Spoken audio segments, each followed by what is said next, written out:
If you don't like reading manuals but still love riding, then let's break down how your motorcycle engine works. Meet the heart of your bike, the engine. It's made up of key parts: the cylinder, piston, spark plug, and crankshaft. Here's how it all works. First, fuel enters the combustion chamber. The spark plug gives it a zap, igniting the fuel-air mix.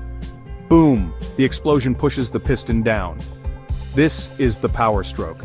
But wait, there are 4 strokes: intake, compression, power, and exhaust. Intake pulls in fuel-air mix. Compression squeezes it tight. Power ignites it and exhaust kicks out the fumes. This up and down motion? It's converted into rotational power by the crankshaft, driving your bike's wheels and giving you that thrilling ride. Every twist of the throttle is a symphony of mechanics and engineering.